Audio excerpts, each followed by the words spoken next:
Hello there, I hope you're doing well today. My name is Ian Green and I'm the musician for Music Dreams and also for Ian J. Green.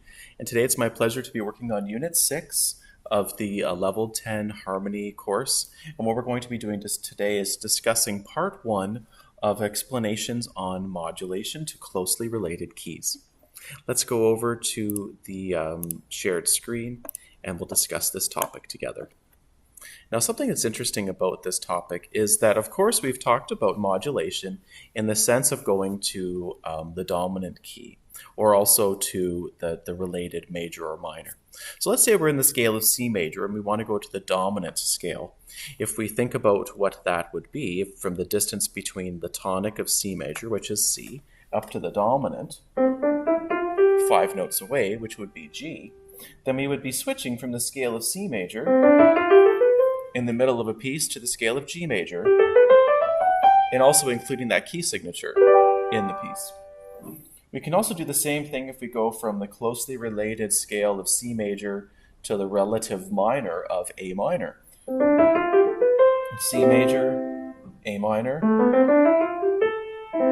shares the same key signature, but of course we have a different tonic note because we're modulating or switching from one scale to another.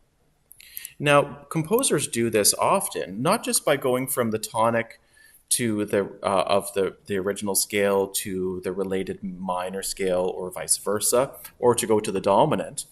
That was the first set of steps that composers used in the Baroque period and onwards. But composers started to really experiment with how far they could stretch things a little bit. And so one thing that's really fun is to consider how composers would then not just go to the easy modulation keys, but to go to any key within a scale. And so there are different closely related keys that work best within any major or minor scale. And so let's look at what those are. Let's say we're in the scale of C major. Then you can think of the 4 chord as F.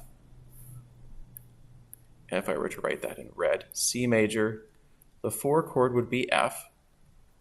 The 5 chord or the dominant chord would be G. And then we can also think of the 6 chord, which is A minor. Now C major to A minor is related, so that's easy. That's already one of the closely related keys. But if we go to the scale of F, which is the 4th note of the scale of C. And then we also think about the related minor scale, which is D minor.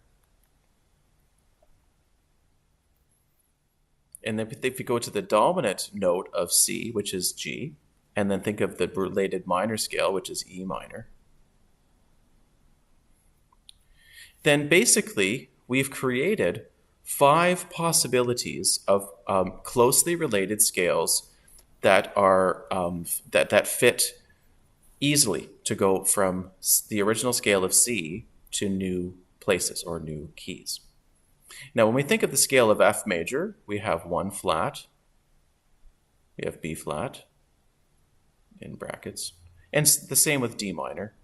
With G major, we have F sharp in the key signature in both keys, G major and E minor. So it is possible to actually modulate to switch completely from the key of C major to the key of F major because we're going from 0 sharps and flats, which is C major, up to 1 flat, which is F. We can also go from 0 sharps and flats up to 1 sharp, which is G. And all the notes that are related to those 2 scales, and also the chords within, some of them will be the same between the original scale and the key that we are going to. Let's do another one. Let's go to the scale of B flat major originally, which has 2 flats, of course. Now, if we go to the 4th note of that scale, that would be E flat major. And if we go to the 5th note of that scale, that would be F major. Now, if we compare these 2 scales, B flat major having 2 flats, E flat major having 3 flats, and F major having 1 flat, there's something we can compare and see as an analytical tool which helps us to see and find any closely related key to any other key. From the original scale, an easy way to modulate from one key to another is to think about going one flat more in the key signature list or one flat less. So in the example of B flat major, 2 flats, we can go up 1 flat and add the scale of E flat major, which has 3 flats, as something that's close by. And it's also the 4th note of the scale of B flat major. And then if you want to go 1 flat fewer than B flat major, you would go to a scale with 1 flat in the key signature, which is F major, which also happens to be the dominant note of the scale of B flat.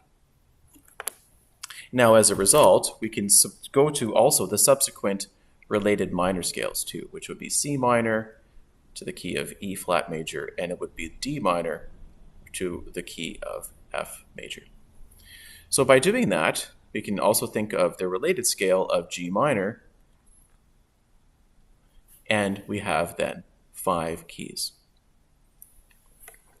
So the same thing can also be applied to sharp scales. If we think of any sharp scale and you go up 1 sharp more than the original key signature, or go down 1 sharp fewer, you can then find all of the related keys as well. Let's use A major as an example. So A major, of course, has 3 sharps. And if you go to the 4th note of the scale, that would be D major, which has 2 sharps. F sharp and C sharp, of course. And if you go to the 5th note of A major, we get E, which is 4 sharps. We'll just rewrite that 4 because it looks a little funny.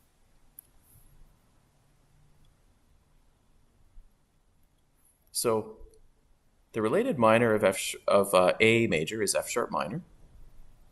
So that's 1 key that is closely related. If we go down 1 sharp, so instead of 3 sharps in the scale of A major, we go to 2 sharps, which is the scale of D major, and also its related minor. We have 2 more minor scales which are related and closely to the scale of A major. And if we go to 1 sharp more, which is E major, 4 sharps, and also its related minor, which is C sharp minor, now we have 4 different closely related scales. So there's an easy little rule to remember for major or minor keys, which is really helpful when trying to find closely related scales.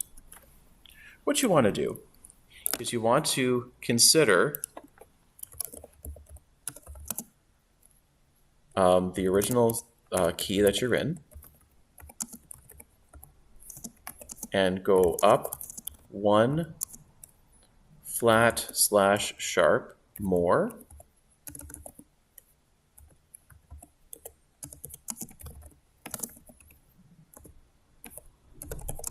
and also go 1 flat / sharp fewer. These will give you 2 closely related keys. And then use the related major / minor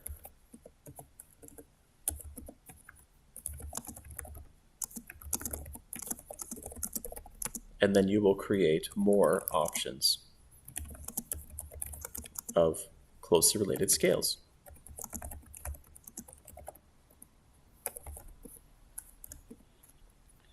Now, something that I encourage you to do is to think about this concept and test yourself. Start on a note, any note, and then think about what the related minor scale is of that note you've played. And then think about what sharp / flat scale would be more or less to the original. And then also think about the related major or minor to that original key. And then you'll find all 5 of the closely related keys. Now, something interesting is if you start off in a minor scale, you want to think about the related major. If you start off on a major scale, you think of the related minor. So then that helps switch and solidify things. I hope this tutorial was helpful. Thanks so much for watching, and we'll see you next time. Bye for now.